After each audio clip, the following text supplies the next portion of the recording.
next video is all about how to use your Google Slides and your annotation tools.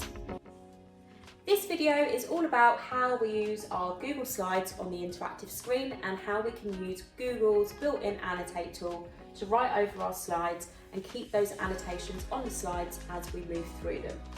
So when you have your slides up, you put them into slideshow mode.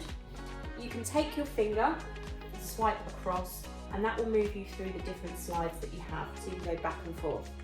If you tap on the screen, you'll get this bar that comes up down in the bottom, and if you tap on the three dots, it gives you a few options, but one of them that you might want to look at is how to turn on the pen. So I can tap on that, and then it gives me a couple of different options of the colour pen that I can choose. So I've got red, black, blue and green.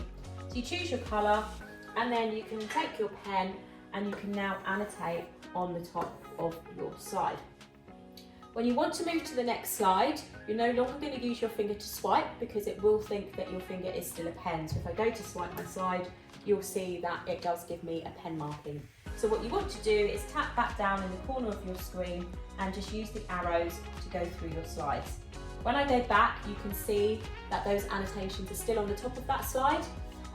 With Google, they don't allow you to save the annotations. So once you've finished, you do have to exit the presentation, so exit slideshow, and there is no option to actually save those annotations.